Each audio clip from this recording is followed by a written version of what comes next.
Okay, folks, here we are. Wednesday evening. Welcome back.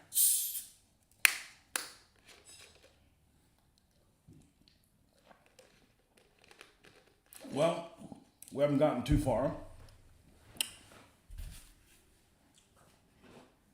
but where we are is great. I've got this. This happened to me once before, and I didn't know how to fix this. All right, let me try. As I can't see the chat, so if you guys say anything, I can't see it. I don't know why. God, I hate technology when it doesn't work. Why are things different? For no reason whatsoever. Let's see. No, not that button. Not that button. Is it this one maybe? Nope. I don't change any of the settings, and all of a sudden I've got this pane over here that does not show any comments. So if you guys type something, I'm not going to be able to see it.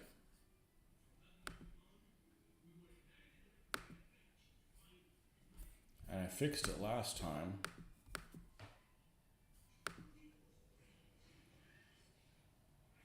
Maybe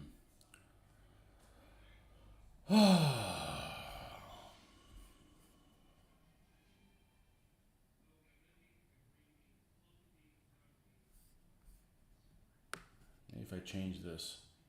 There you go. Well, why does that make a difference? That's not even that window I'm changing. Bastards. At least this program's free. Imagine if I paid for it. It'd be a pain in the ass. Paying for stuff to cause frustration. Anyways, welcome back.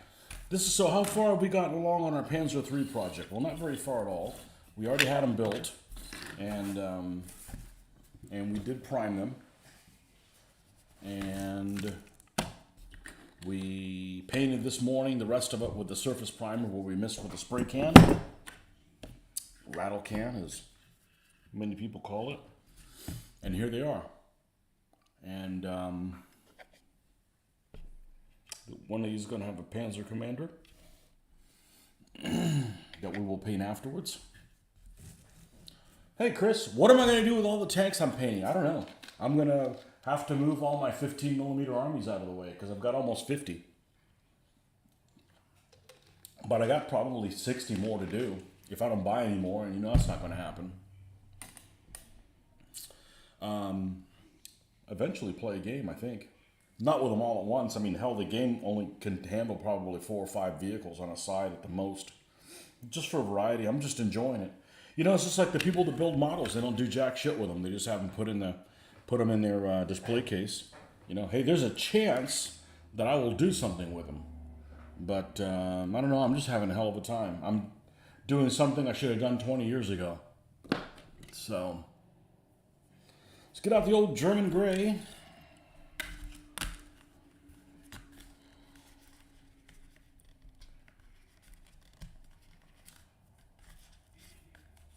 Yeah, I don't think I'm going to be painting any 15s for a while.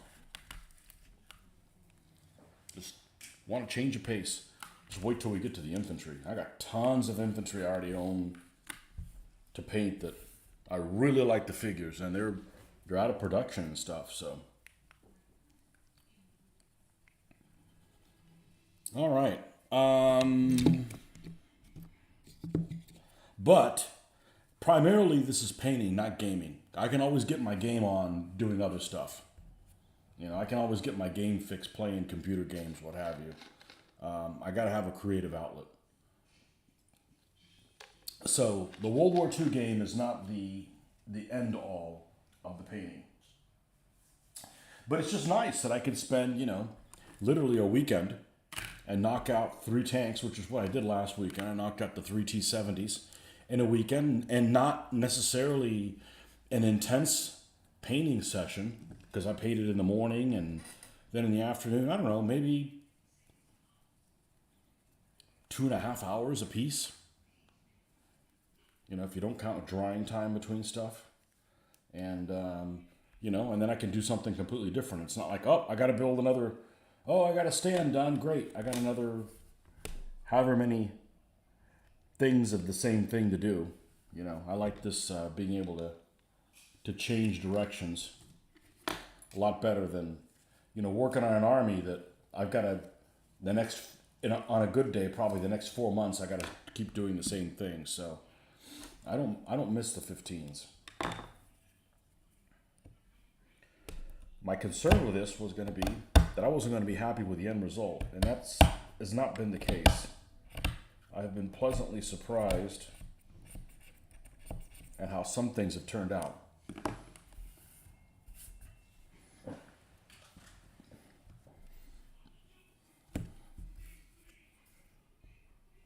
But these painting is the priority. Gaming is secondary.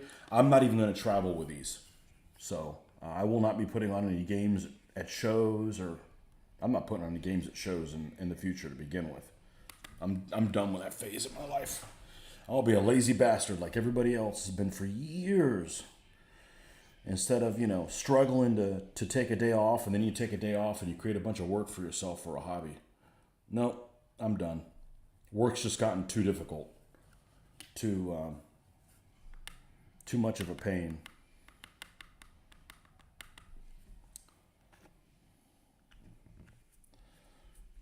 Okay, and we need to get a gray. One of these has already been abused.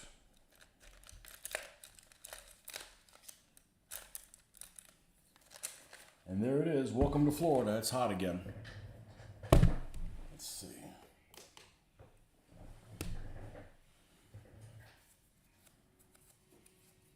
Yeah, not planning on running games at shows. Not planning on playing any tournaments ever again.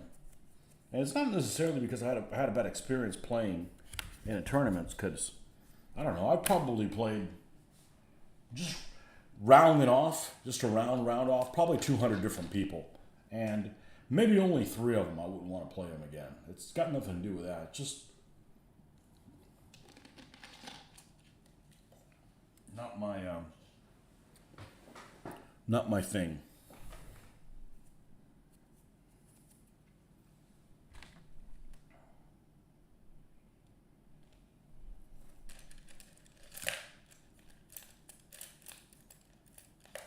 I don't know that I have a whole lot of confidence in any of these.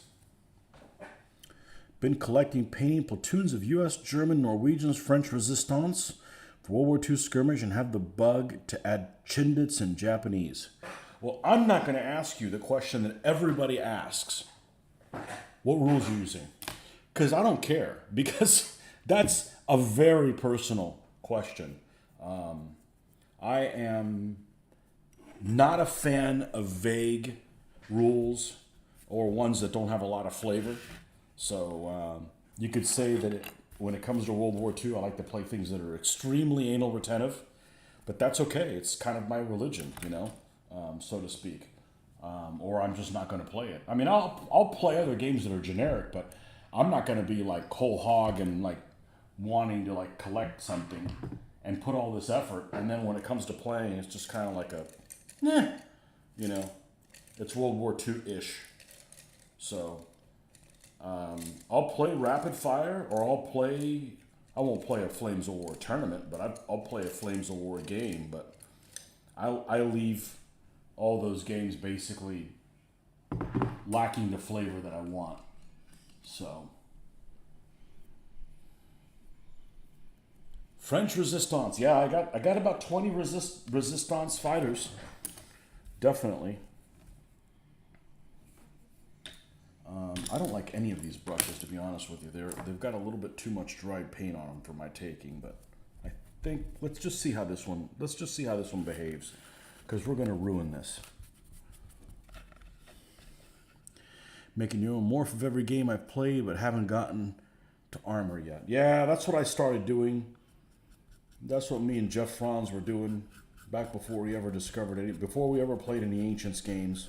I'm a World War II gamer. That's all I've played before 2004. And Jeff and I were coming up with our own set of rules that were extremely anal retentive, but I couldn't get together with him every week and play test them. So, it basically came to no fruition.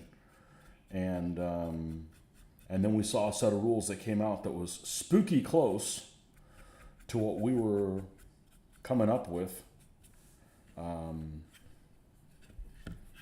And we just kind of went with that. But it's since been out of print. But it just depends what you want to simulate. World War II skirmish for me is, it focuses on, instead of house to house fighting, it's room to room fighting.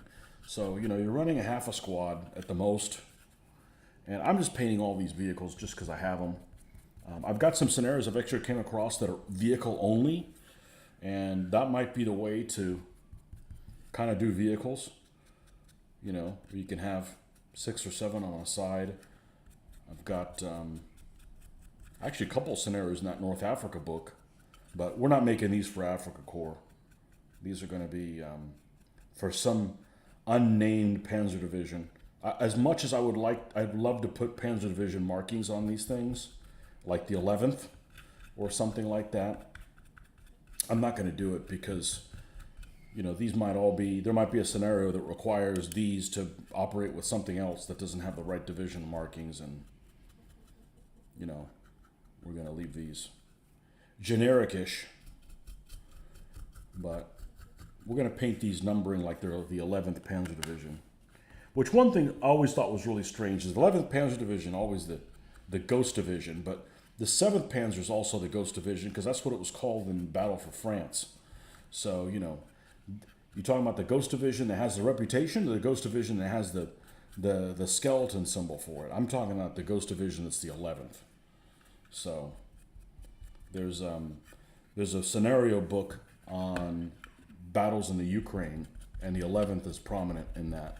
So, we're going to paint these like they're the 11th Panzer Division, which, the only thing it means is what numbering system am I going to use? We're going to use white numerals. So, and just like the other ones, we're not going to put them in consecutive order. I don't want to use tank 114, 115, 116, or actually 6 would be too big of a number. You don't want that last digit. You don't want it bigger than 5. It would be rare that you would have more than a 5th tank in a German platoon.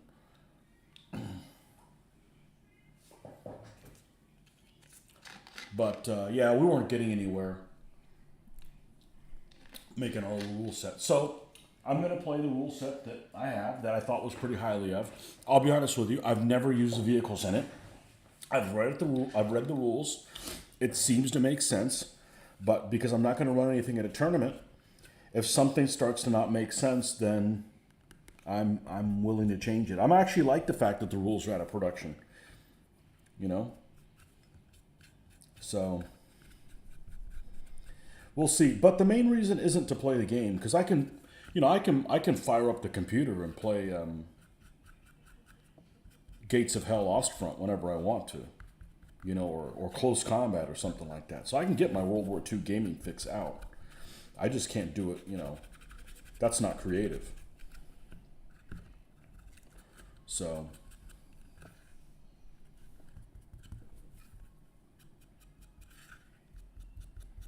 but I don't know about the Pacific. The Pacific's never interested me at all.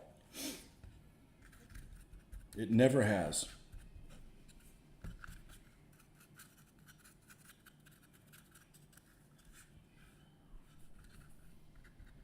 But the kind of skirmish rules I like to play in World War II, you got to roll to see where your grenade lands. So I got a friend of mine who's big on World War II skirmish, but he's really big on a rule set that I never took a liking to.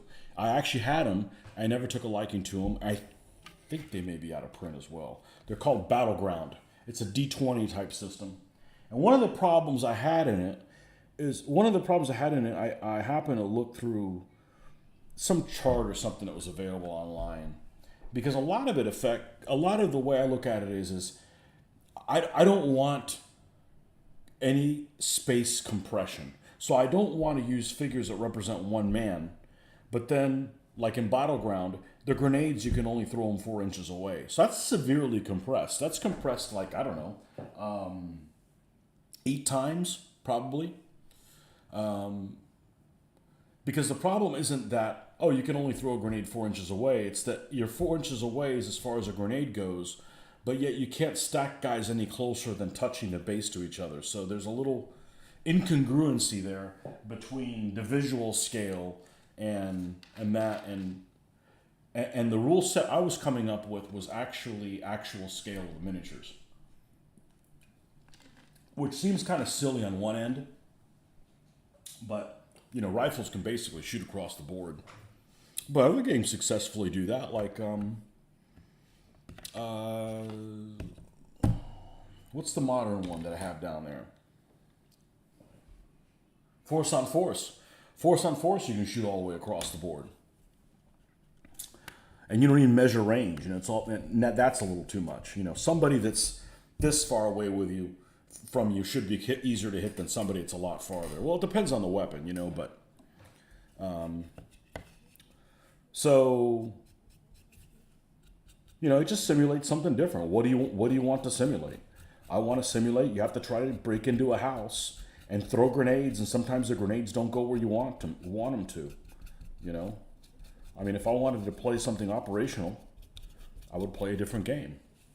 I've played those games before, and that's not the narrative I want to explore.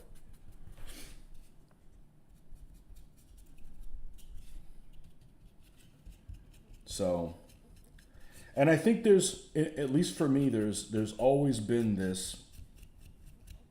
the amount of detail that you put into whatever it is that you're wargaming, painting wise, is the amount of should be coincide with the amount of details the rule should have. So, for instance, I don't understand the people that play Warhammer. There's folks out there that play Warhammer that are incredible painters, and the game is like a vague, roll a d6 to save kind of thing, and you spend 30 hours on a figure. It just doesn't make any sense to me to spend that amount of time on a figure, and then the rules are so, generic, like everybody's treated the same kind of thing, and that's just not something that appeals to me. But there's a lot of rule sets out there that are made by the manufacturers that make the figures to sell more figures. So, they want the rules maybe accessible or whatever. But I'm like, if I'm going to spend that amount of money on a game, I want it to have more flavor than just, 1, 2, 3 is a success, 4, 5, 6 is a failure kind of thing. I was reading a set of rules and it was like that. I forget which one it was. I'm like, that is way too generic for me. I don't like a rule set that goes, say, the reason, the route of, say, something like DBA that is very vague, and you, as the player, have to kind of imagine what possibly could have happened to have that effect. I like it literal, like the grenade lands frickin' there. Okay, can it get hit by it, and that kind of stuff. Not trying to, I don't like poetry, and a lot of the rule sets are like poetry. Well, the guy died. What happened? Well, what do you think happened? No, I want to know exactly what happened. Arbitrarily. Your first club game in Atlanta was World War II skirmish, a company of paratroopers dropping on a defended bridge. We used airfix figures, and the umpire had us turn and toss the figures over our shoulder. Not exactly very scientific. You're not going to throw my figures up in the air. Welcome, Mr. Kevin. I didn't know you lived in Atlanta.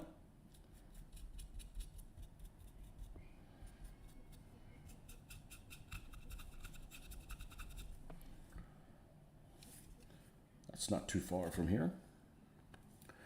But I'm not going to travel. My goal, if I play this game, my goal is that I want it to look like all those games you see in the magazines. I want it to look salivatingly good. Or I'm not going to play.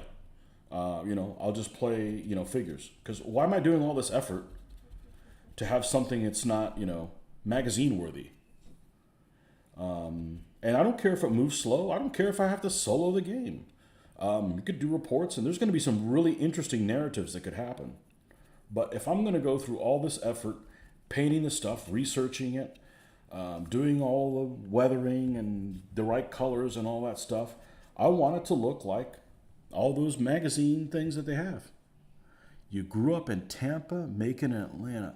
I thought you were a Yankee. Oh, well. Hey, there you go.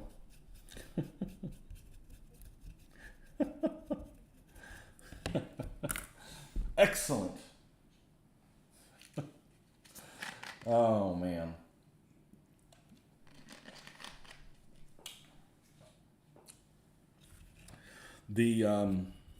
So that's my goal, because I've seen I haven't seen that many, but I've seen some games that look salivatingly good, and that's what I want to play. It makes you want to read more about stuff, and I think I've got the talent base to be able to do it, to create all the stuff. So we'll work towards that goal, and if we get there, cool. If we don't, well, we work towards the goal. We'll have some good pictures along the way, and this is therapeutic anyways. So, and a hell of a lot less work than I thought it was going to be. It's just different stages, and I kind of developed my own style along the way, because I was a little concerned, like, man, I don't know about vehicles, man. I haven't painted vehicles in a long time. And well, you can see this is the last time I painted vehicles. This is a Martyr 3 that I painted, and this took me forever long to do. Well, first, let's back up. First, we did this. This is just dry brushing, and other than the Skytrex thing being basically a POS, which you could see, it's like even grainy looking. This doesn't make me want to play any game. I look at this and I'm like, I don't care if I play the game or not. This is a Millicast, one that I probably painted around 2002, something like that. And I did it with a layering technique, kind of that I do with the figures, but nothing on it pops. Nothing on it pops. And then you compare that to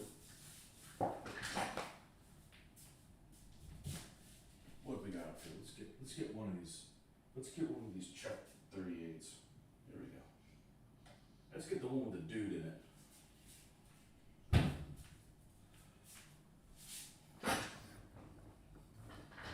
it. And this lighting doesn't really do it justice. It's a world of difference. And the video's backwards. God bless it. Why is the video default to being backwards? It's a good thing I didn't pay for this program. I'd be pissed. That would have all these little problems. But, you just can't compare one thing. And this is after, 20 years of experience painting really anal retentive 15 millimeter figures. So really my figures haven't improved any, because my World War II figures look really good too. They still do. I just have to rebase them, but we're going to repaint this guy. And this thing didn't come with any seats, but there's extra seats and the kits that came that you can build these versions of them with the Czech 38. So, and this is what happens. I end up pulling things out, and then I have a workspace I can't work in.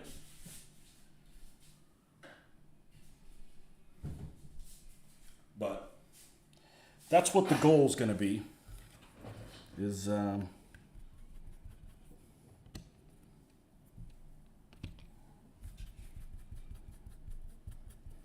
because no matter what it is, there's always going to be limitations on the game, on what you can do, what you can't do. But I think if I do run it with live people, I'm putting everybody on one side. I'll run one side, and everybody else can run squads on one side. And usually, whoever has the most hordes, or, the most faceless figures, I'll play them. So if we're doing 1941, I'll play the Russians and let everybody split up the Germans. But it's a game where, if you're running half a squad, that's enough. There's enough stuff going on. But it's definitely not Not a skirmish game where it's like, oh, it's a skirmish game, but I'm moving a whole, but I'm controlling a whole company. I'm like, well, you're making decisions that a skirmish player shouldn't have to make. You know.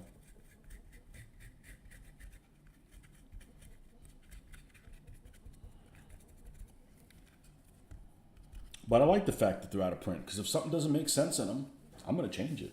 Now, it is a percentile based game, which is what my background is. I had never played a game that just used 1d6. I'm like, that's stupid. 1d6? That's just a regular boring die. It's not enough different options. And then, eventually I just got used to, well, that's just how it is. And, and the rest is history. But I'm a percentile guy. Be fun to be umpire and use concealed movement, recon by fire, ambush. Yeah, you can't. That's one of those things that, the game can really bog the game down, really for no value. And the example I'll always use is with naval warfare. I used to play almost exclusively in the late 80s a very detailed naval warfare game. And I'd say it wouldn't appeal to anybody who wasn't in love with the vessels, that didn't know, the history of them and the armor in different places and that kind of stuff. And that's all we used to do. And it can take a while to play because you spend some time trying to calculate what your chances of landing a hit, and then you roll and you don't even hit the ship. So it's kind of time wasted, so to speak. If it's something that's actually of importance, like if you actually land a shell hit somewhere, it doesn't really matter to most people that the game kind of bogs down at that point. But if the game is bogging down and you're not even making hits yet, got to find a way to speed that part of it up, So, got a little piece of lint or something.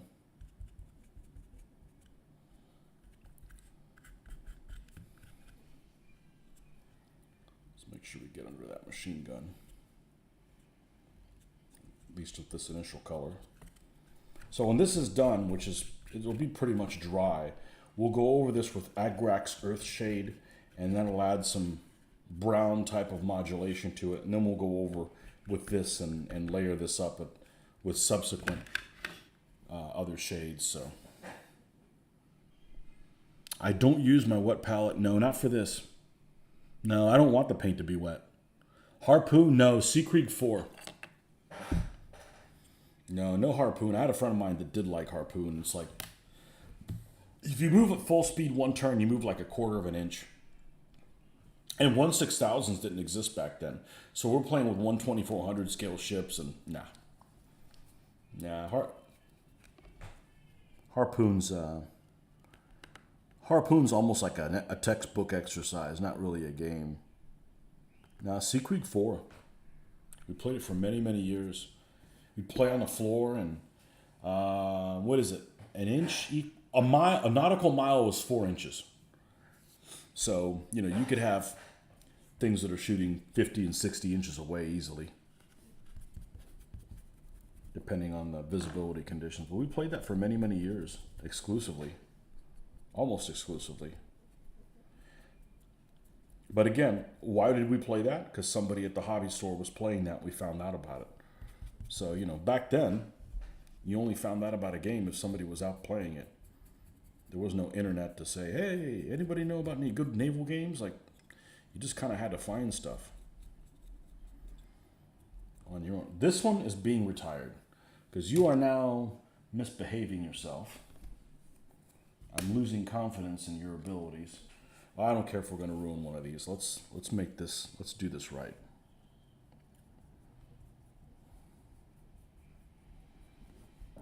Yeah, so instead of using my wet palette consistently, not every task on these tanks requires a wet palette. And sometimes it's actually not useful. It's counterproductive. So, and I'm pretty sure this is this is one of those cases where you don't necessarily want to have the paint wet.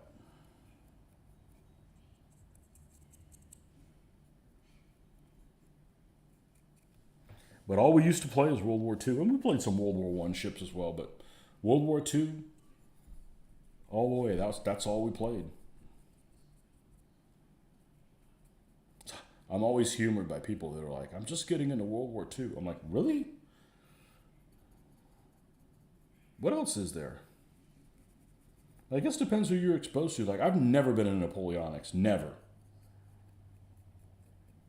I played Napoleonic games a handful of times. Just didn't appeal to me, you know. Or Ancients. I'd never played an Ancient game until 2004 when I played DBA for the first time. I'd never played Ancients or Medieval or, you know. That's not my thing. I took all kinds of history as my electives in college, so I mean, I knew about history. I just didn't participate in it, so to speak.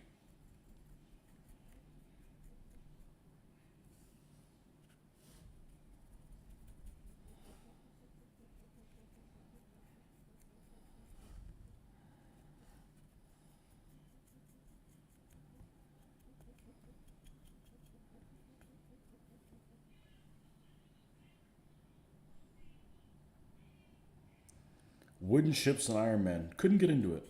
I mean, the game's okay. The board game's okay, but it's just too, you know, it's too predictable. Like, okay, the Americans are always going to be better than the British. The British are always going to be better than the French, and the French are better than you know, are better than the Spanish, which is saying nothing because you know that's that period. The Spanish just sucked, you know. But I did build one 74 gun ship of the line from GHQ. Spent about 20 something hours building it and rigging it. Played a game one time that a friend of mine was coming up with. Absolutely hated, never touched the ship again. Wooden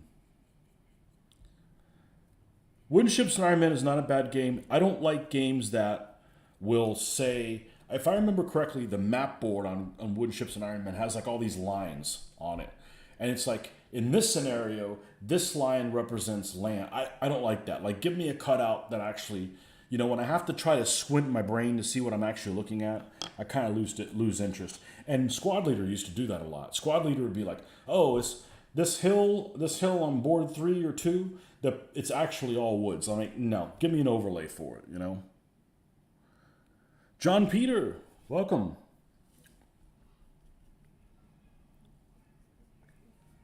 Peter's Panzers. I just finished another book on Barbarossa. This one was, I forget what the hell it was called, but the winter the winter in 42. So now I'm reading I think it's called Blood and Iron or something like that. Blood and Steel. It's all about Kursk.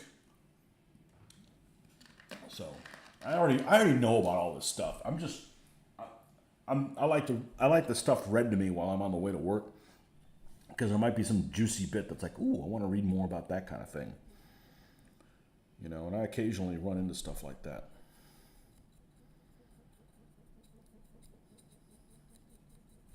Got to use those Audible credits.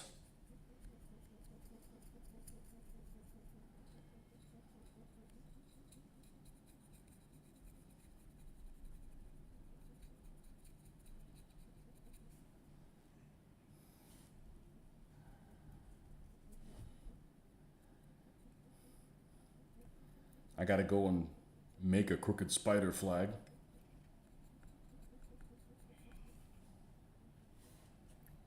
But yeah, I'm gonna take one of those. One of the things that's available on. Heck, you probably even do it off the one off of Wikipedia, and then just get in the paint program and actually, you know, add the shading and stuff to it, and then print it out. That's worked pretty well for 15s. I can't imagine not working okay for 20s. Just got to be careful where I display it because I don't want to get banned on Facebook or something like that. You know.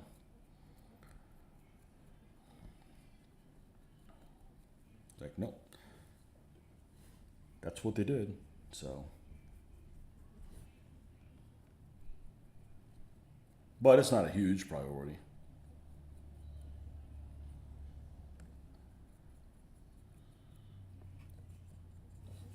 All right, we should be able to grab this by.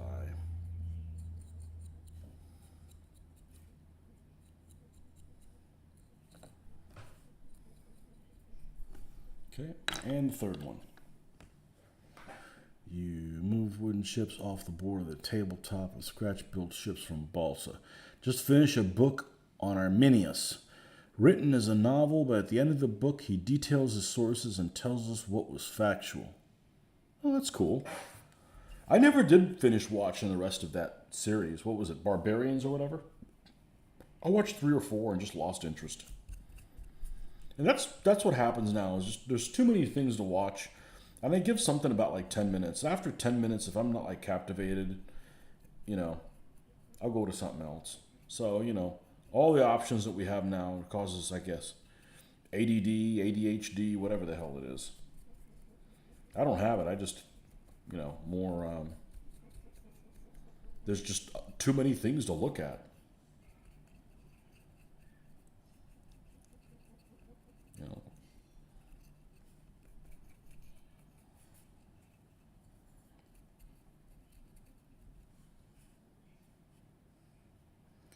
am I in a tanks group on Facebook? Oh yes.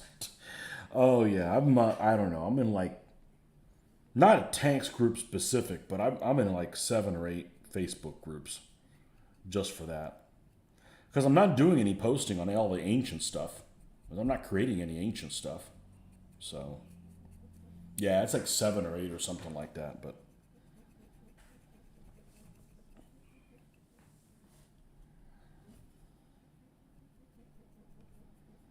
172nd Wargaming.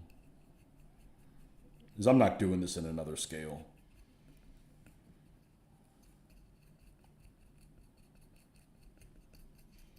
I like 172nd scale for this. It's like everything's available in this.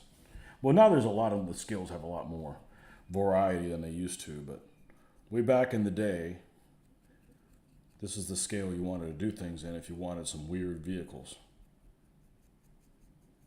Now, what I've encountered now is that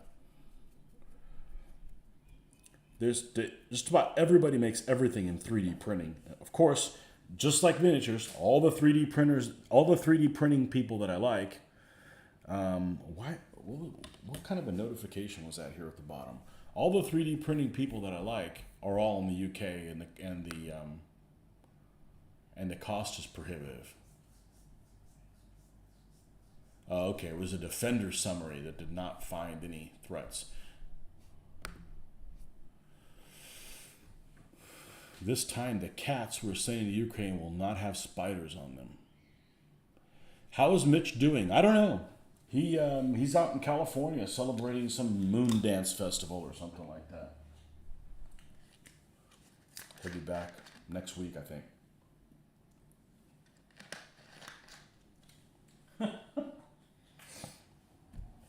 I don't know.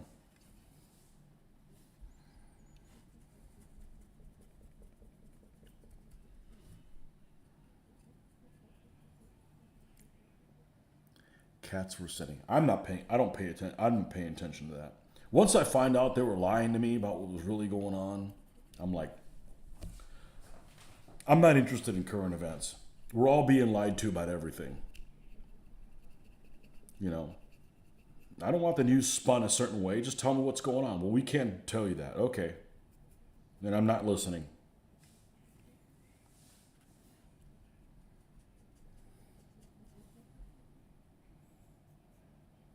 Right off the bat, when there was that one little island, and the Russian boat came over there and made everybody surrender, and they weren't and asked them to surrender, and they didn't. They basically told them to go fly a kite, and then they killed everybody on the island. And then a week later, oh, they actually didn't kill anybody. It was okay. I'm out.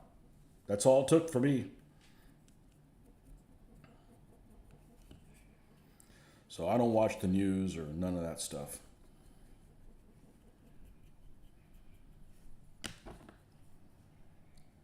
got another. It's almost like a piece of lint. And it's not this, it was already there. There's some other phase in it. It got put on there.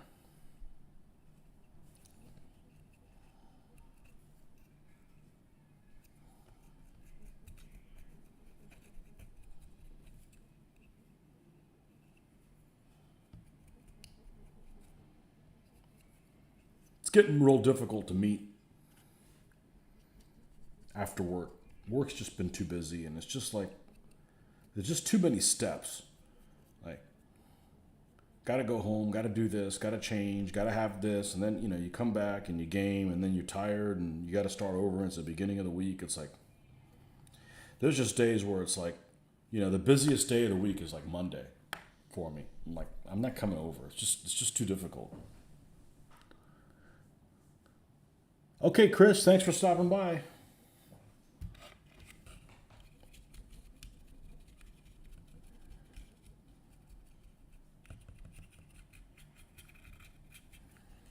But the reality is I'm a lot less dependent on face-to-face gaming to make, for my happiness. I mean, I got you guys. I got this. I'm not saying I don't like doing something social, but when the something social becomes such a pain in the ass,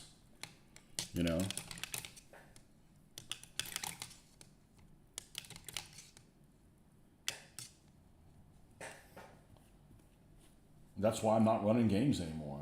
It's just a pain in the ass. I'm like, the last convention I went to, it was like 2 days before the convention. I had to finish stuff, and I had to do a bunch of awards. I'm like, I don't want to do it anymore. I don't want to do it. You're making me hate my hobby. And I've done it for a long time. I've done it for like 15 years. All that stuff. I'm like, I'm taking a break. And if it dies if I step down, well, somebody's got to step up, And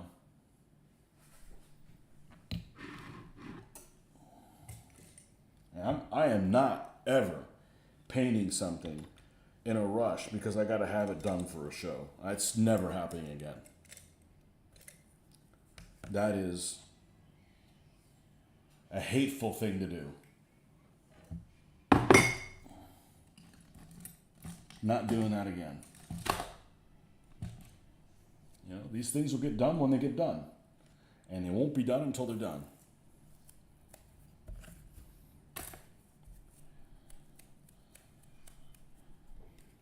And then, you end up getting rushed by somebody who doesn't do anything. Like,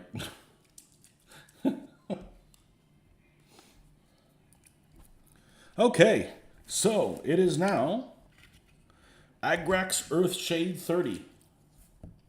Man, it's early. It's good. Do we have enough to go in here? And are the two that much different from each other? Because in a classic move of screw the consumer, I know here comes all the haters. Hey, I call things how they are, and if they seem wishy-washy to me, then I'm going to call them out for it. But I had to buy this Agrax Earthshade, which I like Citadel paints. I like them a lot. I don't like when you have to pay more for them and get less. That's bullshit. Okay? Give me the same amount and charge me more, right? But not, you get less and it costs more. No, pick one or the other. It looks like it's a different color. And ultimately, it probably doesn't make a huge difference.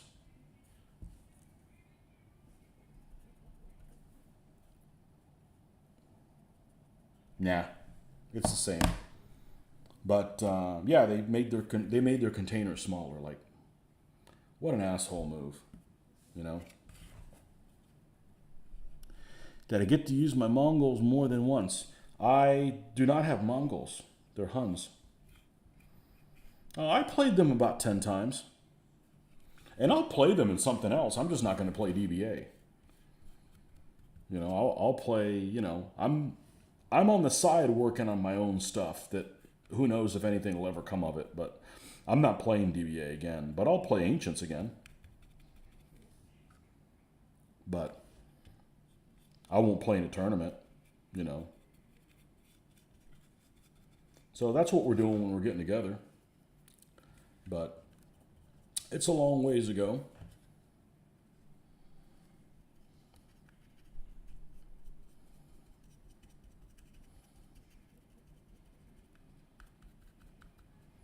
But yeah, there's no point in playing that army in DBA or anything like that. They don't behave like they are, like they're supposed to, you know?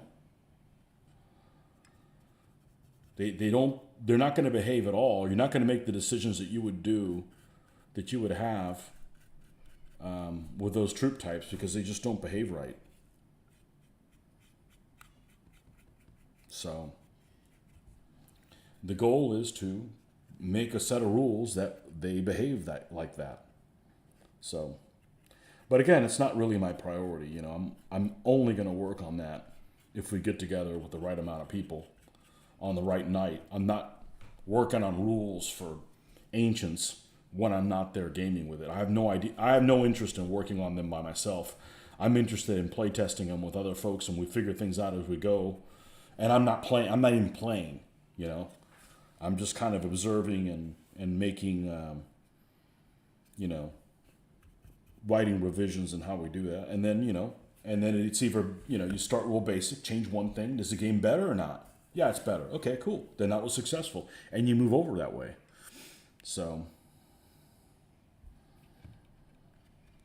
but it's not a huge priority for me.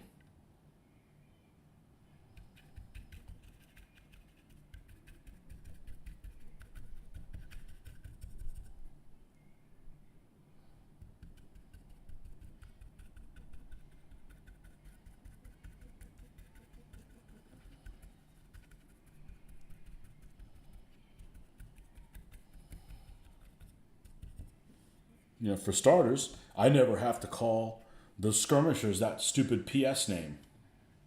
You know, I'm just going to call them skirmishers because that's where they were.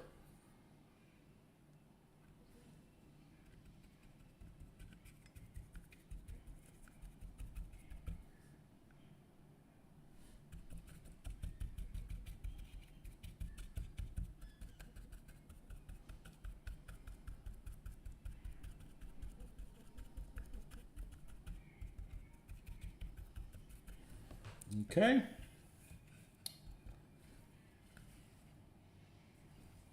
Right.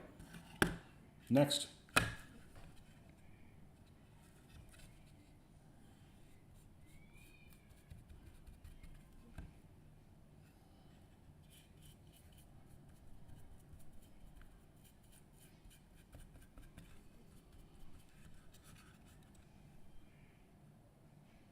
What plan rules do I plan to use for tanks? Ah, the $1 million question. Do you have $1 million? And I'll tell you. The set of rules called the Face of Battle. They're out of print. And we played the infantry rules several times, and they are a good starting point. They have the right amount of detail that I'm looking for, but they're extremely anal retentive because something like even Advanced Squad Leader would be too generic for my taste. And I used to play Advanced Squad Leader a lot, but Advanced Squad Leader is too generic, and it's too phase predictable. So the game is very unpredictable. It's chaos management is what I like to call it. So you have individual figure activation randomly, so you don't know who's going to go next. So just imagine like the whole thing is in slow motion kind of thing, and it's not abstract at all.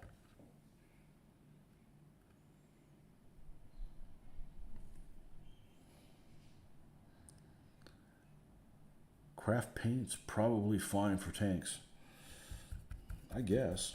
I mean, once you prime them, you seal them. They probably are, considering the dry brushing and stuff that I'm doing, anyways. You know.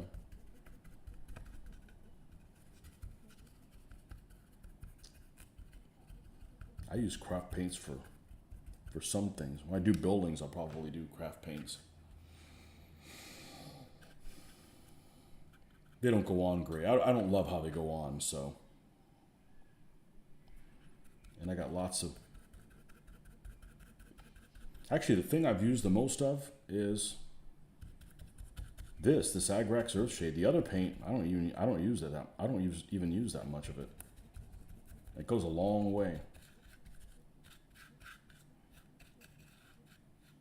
The worst thing about craft paints, though, is how much space they take up, because they're big. They're big, except compared to these.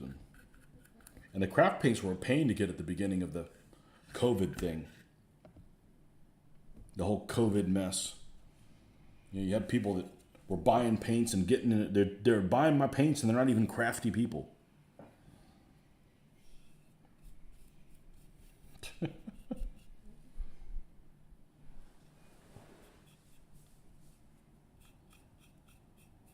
Craft paints have one huge advantage, though, is they are a lot flatter. They are less glossy. So they're great for painting backgrounds and stuff like that. But some of their colors are just horribly watery. And some aren't. So it's a mixed bag. I think they're worth their money for sure, though.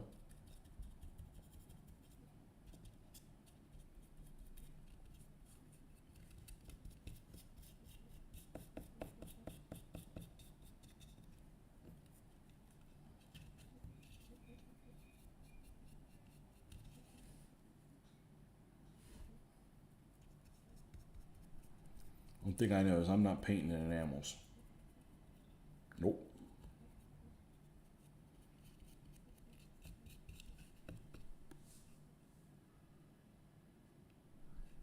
You never had problems getting them during COVID. Well, maybe people else somewhere else were doing that. We were out of them for a long time.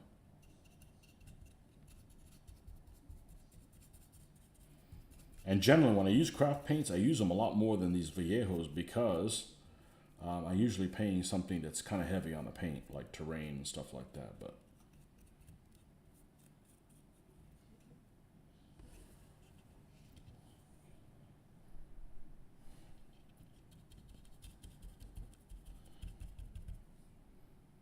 let's hope we don't have that problem again.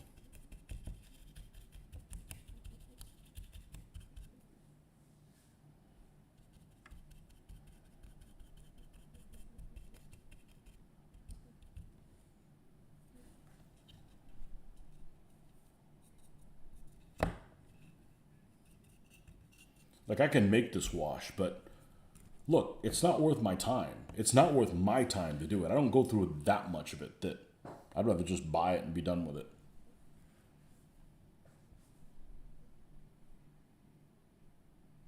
Probably still like WRG 7th the best, but I've not played in many years. Yeah, I'm not playing anything abstract again. Vague. Rules, rules where it's like, well, I know it doesn't make any sense to me, but that's how the rules are written. I think that's what the rules mean. All those phrases are ones I don't want to use in the future anymore. I've done too much time with them. It's a little too Algebra 2-ish. I don't like abstract stuff, so.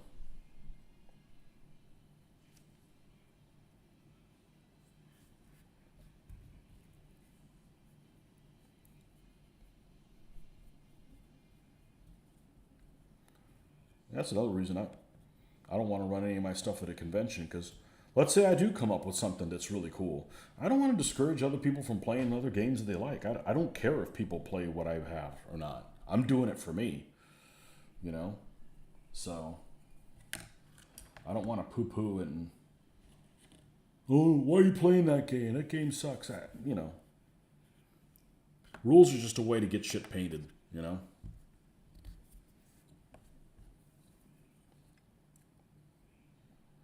And this is going to have to dry. Maybe it's a different outlook than everybody else has, but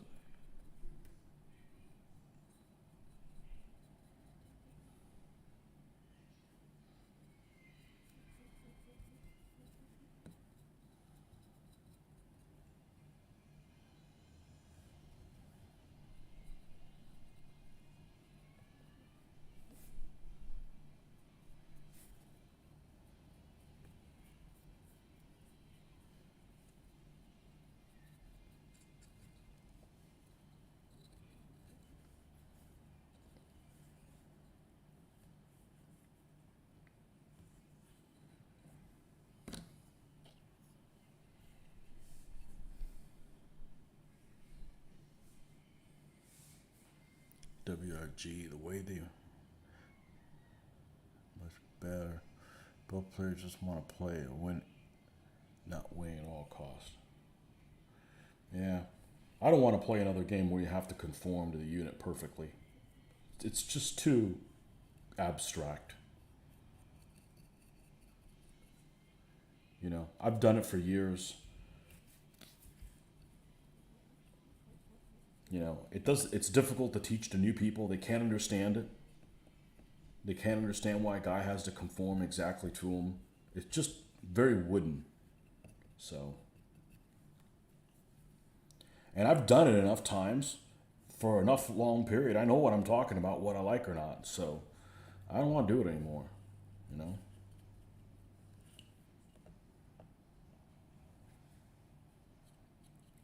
It's too hokey.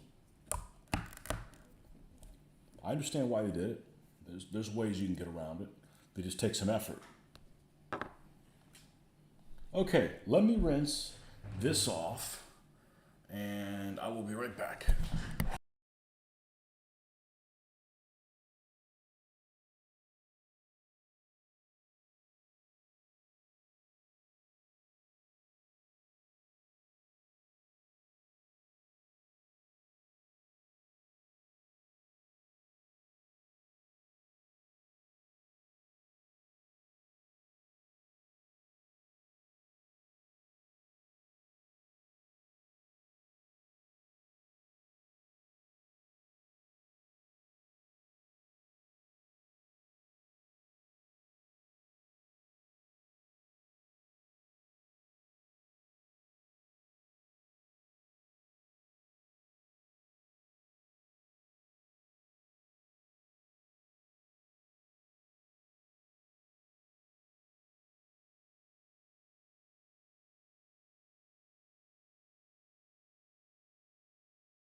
Okay.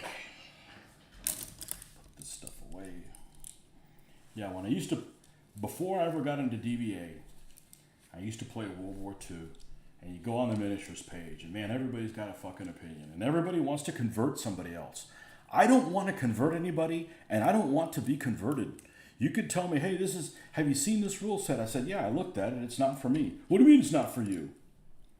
It's not. I don't want to play with a figure that's an inch tall and the grenade only goes 4 inches away. It's stupid.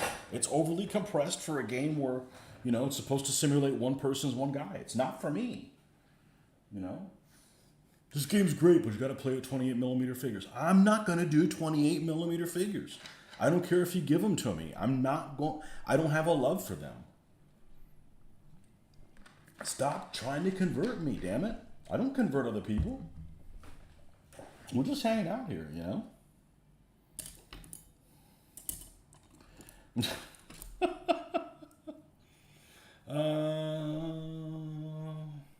Here we are watching paint dry. Well, a wash dry, really. Maybe you're not understanding what he means by abstract. I like very precise things. Not like, you know, you have to, the fact that you have to have combat, unit on unit. All right, give me some units here.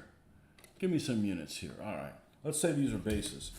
The fact that you can't have combat like this, that you can't have combat like this, that you can only have combat like this. You can't even have it like this. It's worse when you're even flanking. You can't have combat like that. It's got to be like this, but not like this. It's just stupid. It's not stupid. It's difficult to explain. I need something that's easier for new players to understand. You're not going to get new players to pick up because it's just a lot of stuff doesn't make any sense. It's all these, like, you know, in real life, guys would say, hey, you go pin them down or go attack them in the flank, or, you know, not like, well, attack them in the flank, but when you hit them in the flank, make sure you hit them exactly like this. You can't hit them this way. It's too clumsy. I've done it for so many years. You know, I want to be free. Somebody else can do it, you know. And I've played a game for a long time, tried to play it to the best of my ability according to the rules, and things still come up every single time we play the game. And I'm not saying that the rules aren't any good. I'm just saying that it's not written in a method that is conducive to get things accomplished and never have them come up again. And it's really frustrating if you have a job that people, you know, that involves, you know, accuracy, and people that you have to respond to make a big deal out of, like, okay, this can't happen again. We need to do, you know, we've got to put some policy to make sure this doesn't happen again. And then you go and you play a game where there's no way to prevent that. So, yeah, I'm out, you know? So, I've done my time. I just hope it keeps going. It's not everybody, you know, riding on my coattails. And I'm talking about local players. I'm not necessarily talking about all over the world, because you can't control people that are all over the world. You can't even control people that are on one section of your country. Because, you know, the more and more and more that we ran, I mean, the last 2 years, I spent a lot of effort promoting somebody else's rules. And nobody shows up to play the game for whatever reason, you know. I'm like, that's fine. I'm done now. You know, somebody else can do it.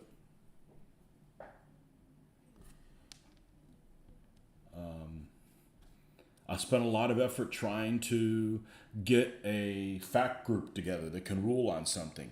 It took me like 6 months to get them to finally meet. They finally met, finally made a ruling, and some people still like argue with it. I'm like, I'm moving on. I'm done. Somebody else can do it. This is not what I'm here for. I want to paint figures, you know.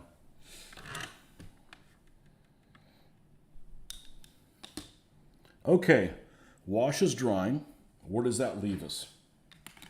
Well, we need to keep these on here so we don't have a mess that just follows us everywhere we go.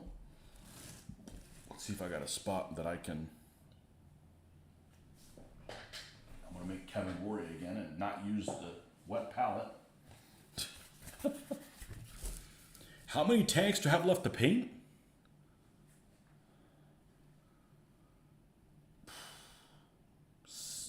Let's say vehicles. 60? Maybe more?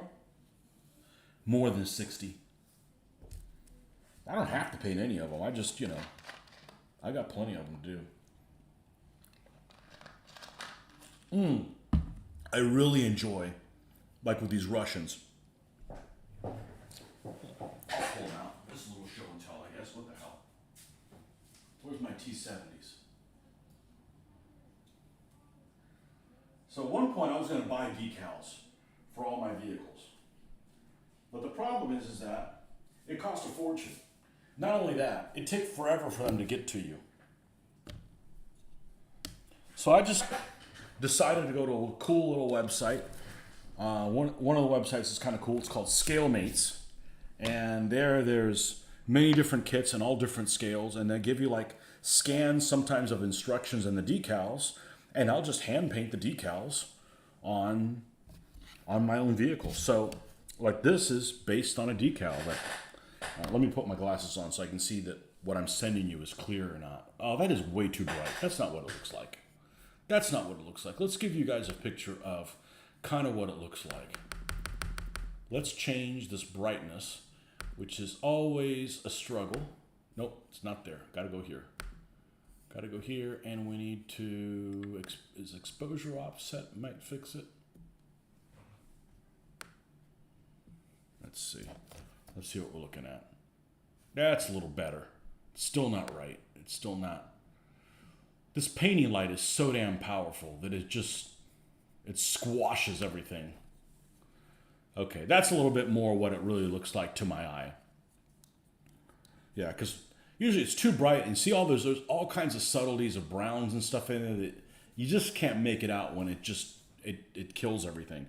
If you look at it, it's like, man, those numbers are kind of messy. They kind of are, but the decal looks exactly like them. So, you know, I don't know that I don't know that I have that anywhere to show you. I'm sure I have it somewhere, but you know, and then I'll do stuff like I'll add this red star because I'm not hand painting red stars, but the 6033 is hand painted. That's probably the nicest hand paint job I've done on any numbers. But it still isn't neat enough for the Germans, so I just can't get myself to hand paint the German ones. I'm going to have to, like, over Zimrit or something like that. But I got lots of German decals. And these turned out really, really nice. I'm really happy. They turned out how I wanted them to look. Let's put it that way.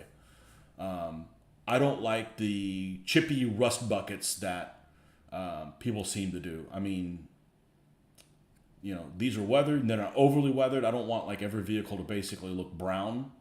You know, I like to see that there's, hey, look, it was green on the inside at some point, you know. And they're plenty good for wargaming. But these are all hand painted. And this is what the decal looks like. You know, so those Russian slogans, I'm probably going to hand paint those as well. Now, these smaller vehicles didn't have Russian slogans. The Russian slogans are usually T-34s and bigger. And it might be just surface area. Some of these do, but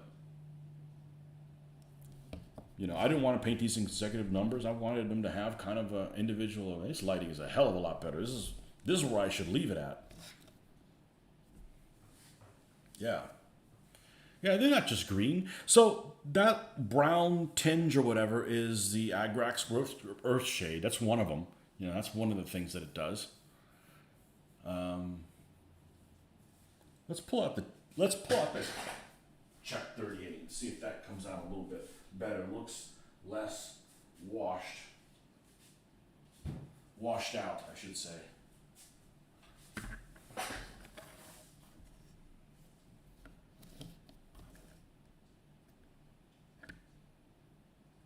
Yeah, it's still mostly gray. It is a gray vehicle. I don't want it to look like, you know, if you start making the terrain come up, every vehicle is almost the same color. So,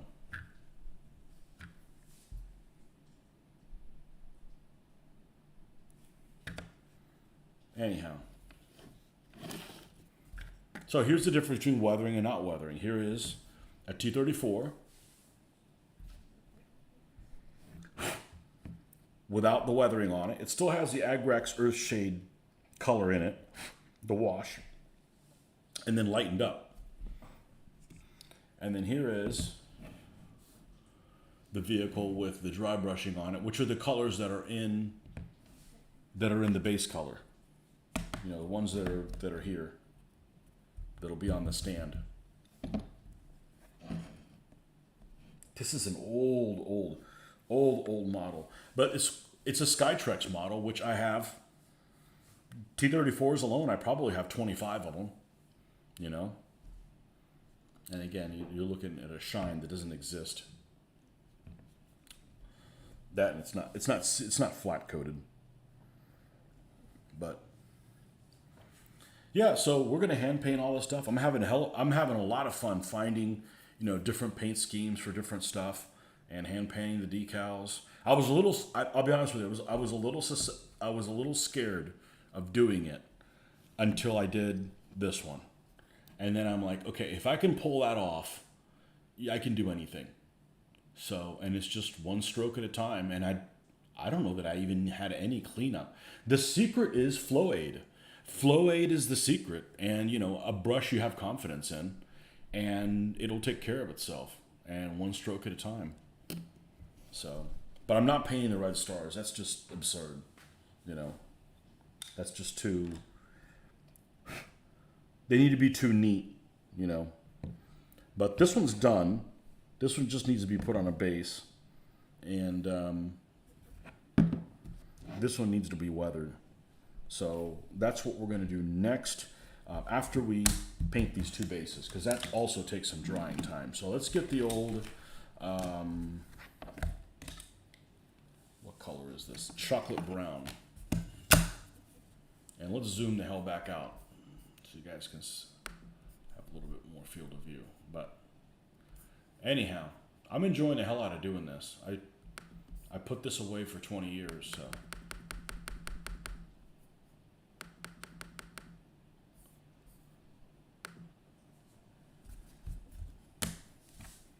But yeah, way back then, you'd go on the miniatures page and people would be like, that rule set sucked. This one, you know.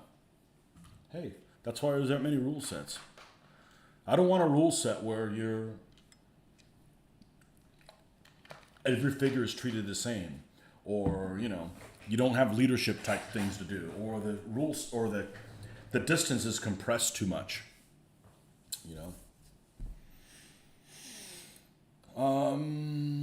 Where's chocolate brown at? Up here? Leather brown. I bet it's down here. I bet it got moved all the way down there in the bottom.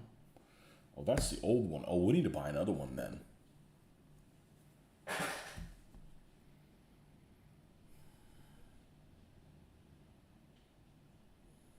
Chocolate brown. Yeah. I just have trouble throwing these away. There's always something else I can get out of here, but I need to buy another chocolate brown this weekend because I'm going through it a lot. I did order more of this Vallejo paste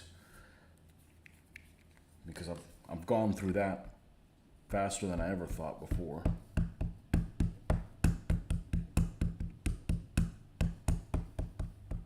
But a lot of it depends, you know, they are wargaming miniatures. They're not IPMS stuff. And honestly, I think most wargamers paint their stuff better than most modelers. Or it appeals to me a lot more. There's just some modelers that do planes and there's nothing to them. I mean, they're just like factory new. I mean, like no weathering at all. So, but hey, if that's how you want to do it, that's how you do it, you know? You are the creator. You get to decide what it looks like. That's just not the look I'm going for.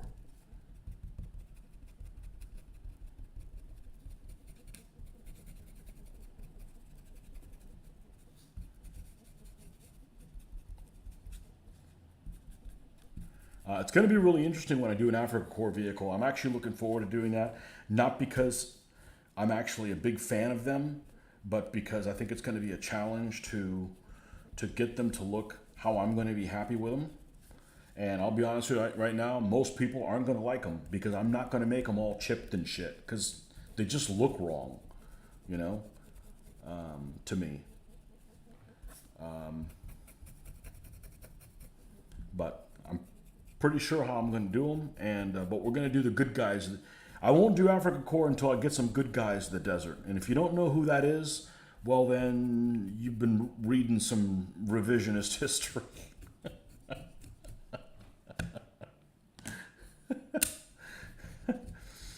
We'll be doing some Commonwealth stuff before we do Africa Corps.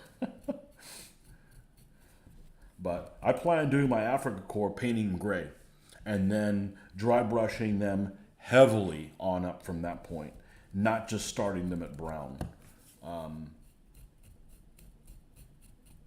Don't plan on doing them that way. And I don't plan on doing any late Africa Corps stuff. I plan on doing the early stuff, if anything, so. But I have no Africa Corps infantry or desert rats other than the Airfix sets from, you know, when I was a kid.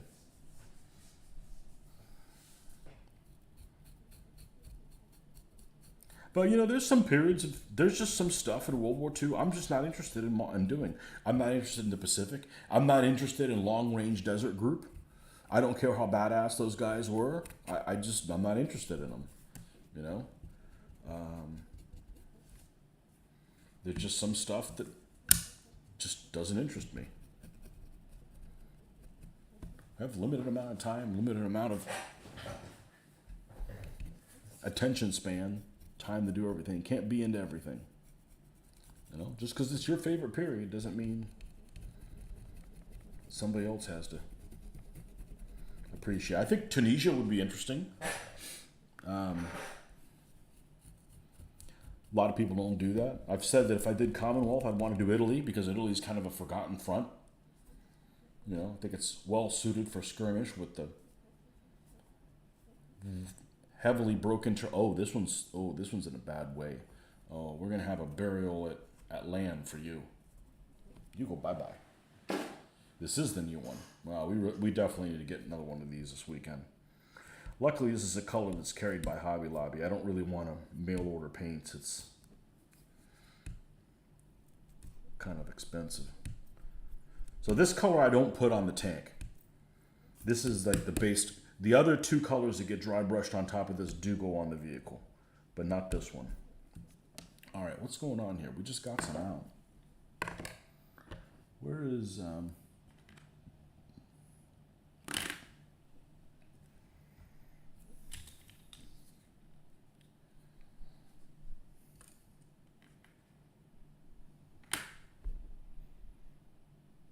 Where's my needle? All right. Don't make me get another one.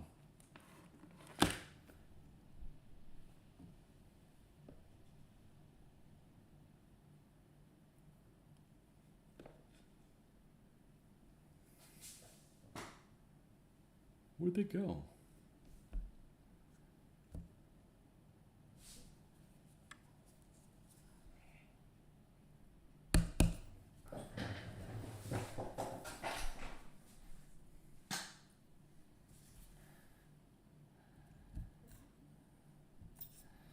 I think I found another company in 20 millimeter that went under that I wasn't aware of. It's actually one that I'm not a fan of, which is kind of nice only because it seems like all the ones I'm a fan of went under. MMS, Cromwell models, Battlefield, to name a few. But I think Britannia went under too. Although I didn't mind their vehicles. Their vehicles were kind of okay. Their figures were just... They all had that face, that Britannia face.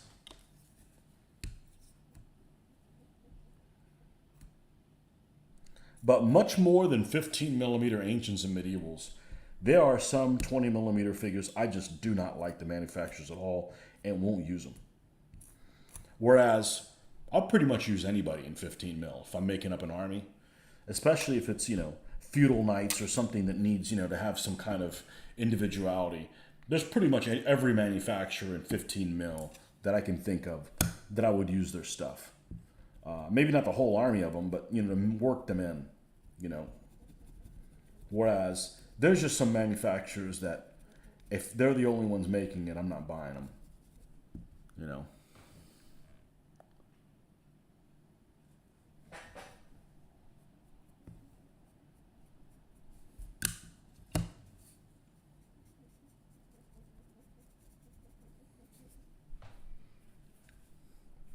Yeah, some of those modeling magazines are good, and some of them are just... I don't like every picture that's in there. I find more inspiring creativity in something like War Games Soldiers and Strategy or War Games Illustrated than I do on any kind of actual IPMS type of modeling magazine. They just don't, because when you're doing a war game, you're trying to do the whole presentation. It's like a diorama that you play in that moves. So it's all important, not just like, hey, this Tiger tank looks really good. Well, what else is there? Well, it's just a diorama of a Tiger tank. Well, you mean that's it? Yeah. Well, although it looks good, it doesn't appeal to me as much. That doesn't mean that the people that don't do a good job. There's some 1/35th scale modelers on YouTube that are incredible. Plasmo and Night Shift actually come to mind.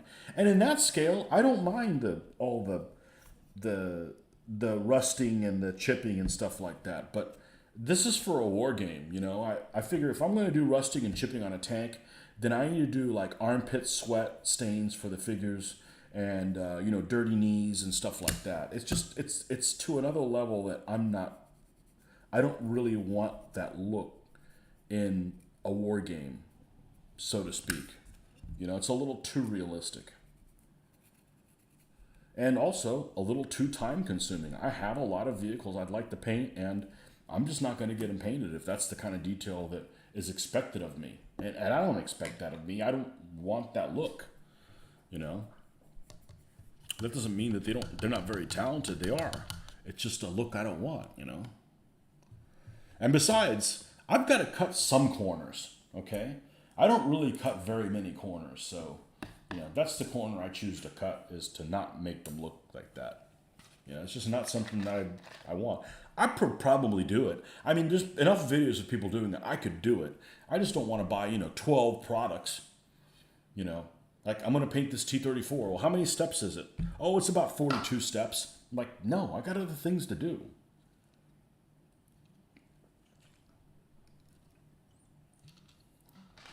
So I do have a lot of these to do, and then we're going to do some whitewash. I don't know how that's going to turn out. I'm sure it'll turn out fine, because I don't just jump in. I think about how I do it, and you know. But again, I think whitewash is going to be the same as Africore. You're going to paint the whole thing like green or whatever, just like it's been. Bring it up to this level, and then whitewash on top of this. Not, you know, I mean, in other words, have one that has detail and stuff on there, and you know, find the appropriate size brush and paint it like if you were a guy that was painting it, you know. At least start there. Okay. No, this one's done. We need to weather this guy right here. This is an SHQ miniature. I am not a fan of SHQ figures, but their vehicles are very nice, including this one. So, they also have a ton of parts, which I don't really need. I'm not a fan of having that many parts.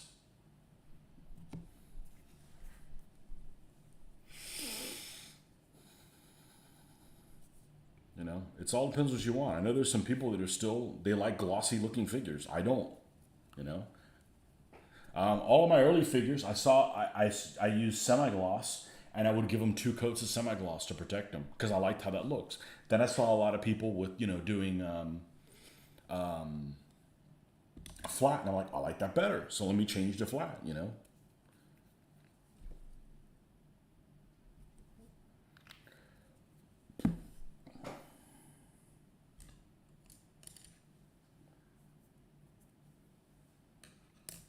I see lots of stuff I don't like.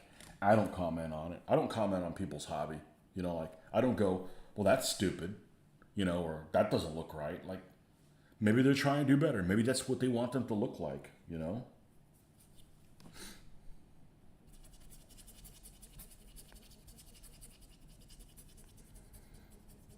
You know, it's not like he's painting it for you. He's painting for himself. Okay, first shade is US Field Drab. And we're going to ruin this beautiful looking tank here. This is actually really nice. Wheels and everything on it. It's got 2 rubber ones. It's got a rubber one in the front and the back, and then steel on the inside to save on those raw materials.